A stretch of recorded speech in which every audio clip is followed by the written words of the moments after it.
কোরআনুল কারিমের মধ্যে অসংখ্য আয়াতি কালিমা নাযিল করেছেন। এমন একটা আয়াতি কালিমা নাযিল করেছেন, মিনহা খালাকনাকুম ওয়া ফিহা নুঈদুকুম ওয়া মিনহা নুখরিজুকুম তারাতান উখরা। উলামায়ে কেরাম বলছেন, কিতাবওয়ালা বলছেন যে এই যে কোরআনুল কারিমের আয়াত, এই আয়াতটা শুধু আমরা মানুষ যখন মাটি দেই সেই সময় তেলাওয়াত করি, বাকি সময়ের আমল আমরা করি না। আল্লাহ কি শুধু এই আয়াতি কালিমা শুধু মানুষ মাটি দেওয়ার জন্যই তৈরি করছেন? শুধু কি মানুষ মাটি দেওয়ার জন্যই নাজিল করছেন? না। আপনি মানুষকে মাটি দিতেছেন, যদি মুষ্টি ধরে মাটি ধরে বিসমিল্লাহি রহমানির রহিম বলে যদি কবরে বা ছেড়ে দেন, তাও আপনার সওয়াব আছে। কিন্তু এই আয়াতি কালিমাটা আমরা কেন পড়ি? মাটির দেওয়ার সাথে এবং মাটির সাথে এই আয়াতি কালিমার মিল আছে। কি আছে? মিল আছে। যেমন মিনহা খালাকনাকুম, আল্লাহ রাব্বুল আলামিন ডাকতে বললেন, ও জমিনের সন্তানেরা, মানুষরে, আমি আল্লাহ রাব্বুল আলামিন তোমাকে সর্বপ্রথম এক মুষ্টি মাটি দ্বারা তৈরি করলাম। কয় মুষ্টি? কতটুকু মাটি? এক মুষ্টি। এক মুষ্টি মাটি দ্বারা তৈরি করলাম। অফিহা নুঈদুকুম, আবার ওই মাটির উপরে তোমাকে জীবন যাপন করবার জন্য দিলাম।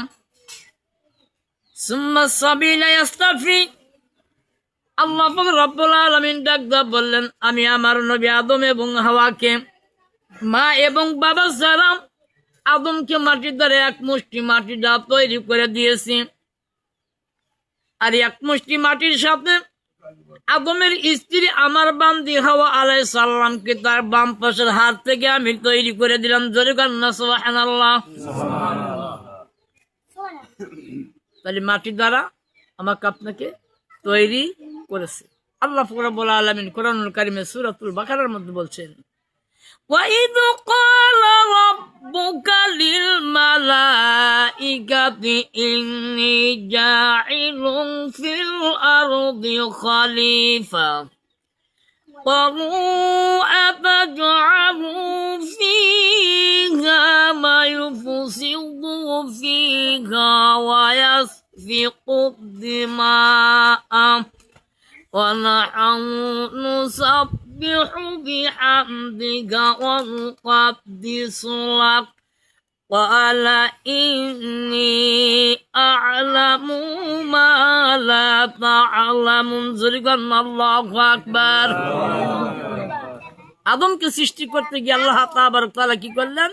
তার অগণিত ফেরেশতাদেরকে নিয়ে পরামর্শ করলেন। কোন রিয়াতের মধ্যে আসছে যে জিজ্ঞাসা করলেন, এবং কোন রিয়াতের মধ্যে আসছে আল্লাহ তাবারক তাআলা তার ফেরেশতাদেরকে বললেন, আমি জমিনের মধ্যে আমার প্রতিনিধি সৃষ্টি করতে চাই, খলিফা সৃষ্টি করতে চাই। তাই বলে যে গ্রামের বাড়িতে যে মেশিন চালা কাজ করে জামা কাপড় বানায়, ওই খলিফা না, ওনারে দর্জি বলে।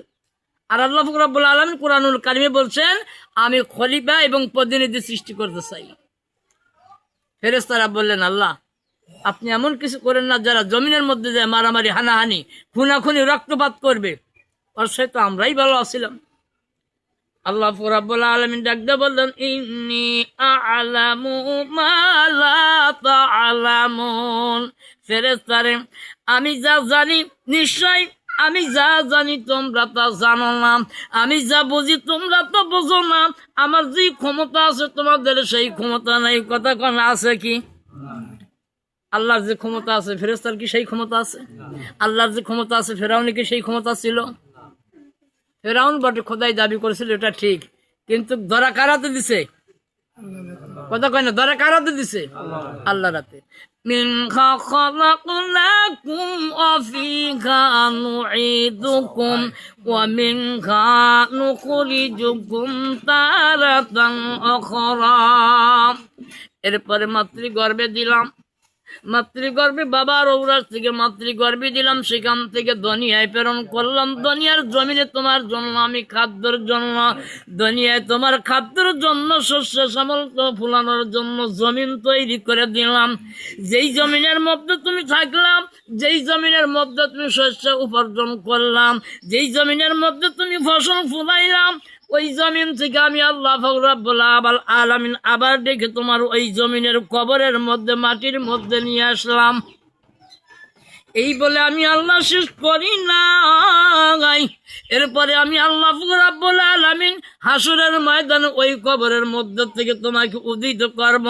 সেই দিন তোমার পরনে বস্ত্র থাকবে না, সেই দিন তোমার কোনোদিন সুন্দর পোশাকও থাকবে না, সেই দিন তোমার ডেমক থাকবে না, সেই দিন তোমার দুনিয়ার বাহাদুরি আমি আল্লাহ থব না। কথা ঠিক আছে? কথা ঠিক আছে? কত মানুষ গেল, কত আসতেছে, যারা গেছে তারা কি আর ফিরছে? ও বাজান, যারা গেছে তারা চলে গেছে, তাদের চেহারা লিয়াও দাদা মারা গেছে, দাদার পরিবর্তে লাতি দাদার চেহারাটা লিয়াও এই জমিনে আসতে পারে নাই। অনেক সময় আমরা বলে থাকি, আমার মা বোনেরা বলে থাকে, এই ছেলেটা ওই দাদার মতো হয়েছে, দেখতে বাবার মতো দেখা যায়। আসলে কি সঠিক? আছে কিছু ইঙ্কিত আছে, কিন্তু পুরা কি আসে বলেন? পুরা আসে না। এই জন্য আমার আল্লাহ রাব্বুল আলামিন ডাকতে বললেন, বান্দারে তোমাদেরকে দুনিয়ায় বিছানা স্বরূপ যখন আমি আল্লাহ বানায় দিলাম, আহারের জন্য সব কিছু আমি আল্লাহ দিয়ে দিলাম, তোমার কাছে কোনো কিছু চাই নাই। তোমার কাছে চাইছি সবে মাত্র কেবলমাত্র একটু আমার গোলামি করা। কি করা? আল্লাহর গোলামি করা, দাসত্ব করা। আল্লাহর দাসত্ব করতে গেলে কি করতে হবে? কথা বলেন। আল্লাহর হুকুম মানতে হবে। ওয়াকিমুস সালাত, সালাত আদায় করতে হবে। সালাত মানে কি? নামাজ, কলেমা, নামাজ, রোজা, হজ, জাকাত। এইগুলা জাকাত দিবার যায়া জাকাতের সময় আপনি জাকাত ঠিকই দিলেন, কিন্তু মানুষকে দেখাইলেন আমি একজন জাকাত দাতা, আমি জাকাত দিতেছি। মানুষে বলবে মৌলানা আলাউদ্দিন বিন নুরি জাকাত দেয় সারা বছর, ডলার ডলার, এক পয়সার ফায়দাও আসবে না, এক পয়সার লাভও হবে না। কারণ কি? আমি আমার দুনিয়ায় নাম ফুটানোর জন্য মানুষকে দেখা দেখা জাকাত দিছি, আর মানুষ আমাকে নিয়ে গর্ব করছে, মৌলানা আলাউদ্দিন বিন নুরি ডলার ডলার টাকা জাকাত দিতেছে, যার কারণে আমার সব দুনিয়ায় শেষ। কবরে যায় সরিষার দানা পর্যন্ত আমার ভাগ্যে জুটবে না। আপনি জাকাত দিবেন, তারপরেও গোপনে দিতে হবে। কিভাবে? গোপনে, যেন মানুষ বুঝতে না পারে। জাকাত তো আমার উপর ফরজ। আমার যে কামারি সহ আমার চাকরি, আমার ব্যবসা, আমার বাণিজ্য, আমার খাত খামার সবকিছু মিলে দেখা যাইতেছে আমার উপরে জাকাত তো ফরজ হয়েই গেছে। আমি যদি জাকাত বিহীন মারা যাই, জাকাতের মালগুনা আমাকে কবরে রাখার সঙ্গে সঙ্গে জাকাতের মালগুনা কি করবো? বড় বড় অজগার সাপ বানাইয়া আমার গলার মধ্যে ঝুলাই দিবে, আর আমার পেটের মধ্যে কি থাকবে? লারি বড়ি কিছু থাকবে না। যেমন জাকাত না দেওয়ার কারণে জাকাতের মালগুনা আমাকে সর্ব বানাইয়া গলার মধ্যে ঝুলাই দেওয়া হবে, অমন দুনিয়ার জিন্দেগিতে যারা ঘুষ সুদ খায়, যারা সুদের ব্যবসা করে, এই সুদের ব্যবসাওয়ালাদেরকে আল্লাহ তাআলা কিয়ামতের ময়দানে কবরে যাওয়ার সঙ্গে সঙ্গে মন কারণে কিন্তু কোনে কবরের মধ্যে যাওয়ার সঙ্গে সঙ্গে এই সুদের টাকাগুলো তার পেটের মধ্যে ভরে একবার সুন্দর ডোঙ্কা বানায় দিবে। কথা কি বুঝতে পারলাম?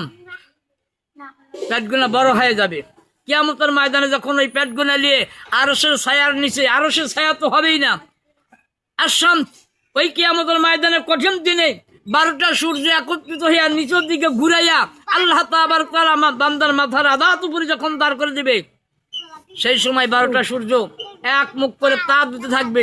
এই দুনিয়ার তাপ না, এই দুনিয়ায় যে তাপ দিতেছে, সূর্যর 4টে ভাগের 1টা ভাগ। গত রাত্রিতেও তাফসীরে দেখলাম আল্লাহর নবীকে যখন আবু জেহেল বলেছিল, ভাতিজা আসলে তো তুমি নবী, এটা আমি বুঝি, কিন্তু যাচাই বাছাই না করলে তো তোমাকে নবী মানা যায় না এবং কলেমাও পড়া যায় না। আমি তো পড়তেই চাই, কিন্তু আমার ভিতর থেকে কিছু প্রশ্ন আসে। কি প্রশ্ন? বলে তুমি সত্য যদি নবী হয়ে থাকো, তাহলে তোমার কোরআন দিয়া, তোমার গাইড দিয়ে আমাকে বুঝাইয়া বলো, আল্লাহ পাক রব্বুল আলামিন আর শামস, শামস মানে কি? সূর্য। সূর্য কয়টা? প্রশ্ন করছে সূর্য কয়টা? আল্লাহ নবী বললেন, চাচা গো, ও চাচা, আমার আল্লাহ রাব্বুল আলামিন সূর্য বানাইছে 12টা। একটা সূর্য 12টা মুখ বানাইছে। কয়টা মুখ বানাইছে? সূর্য তৈরি করেছেন আল্লাহ, কিন্তু মুখ বানাইছেন হলো 12টা। আবু জিহিল আবার প্রশ্ন করলেন, বাতিজারে, একটা সূর্য 12টা মুখ কেমন করে তৈরি করলাম? আমার নবী কি দা বুঝাবেন? এমন সময় আল্লাহর জিবরিল এসে বলে গেলেন, ইয়া রাসূলুল্লাহ, ইয়া হাবিবাল্লাহ, নবী গো, আপনি বুঝাইয়া দেন, আপনার চাচার মাথা খানা ঘুরাইয়া একটু দেখাইয়া দেন। আল্লাহর নবী চাচার মাথা না ধরে জমিন থেকে একটা পাথর উঠাইয়া পাথরটাকে ঘুরাইয়া ঘুরাইয়া বুঝালেন। চাচা, পাথরের এইটা একদিক না? বলে হ্যাঁ। ওইটা একদিক না? বলে হ্যাঁ। বলে ওইটা আর একদিক? বলো হ্যাঁ। বলে ওইটা আর একদিক? বলো হ্যাঁ। বলে এইটি পাথরের মতো গোল আকার করে আমার আল্লাহ সূর্য তৈরি করেছে, কিন্তু একটা করে 12টা মুখ আমার আল্লাহ নির্ধারিত করেছে। জোরে কোন আলহামদুলিল্লাহ, লা ইলাহা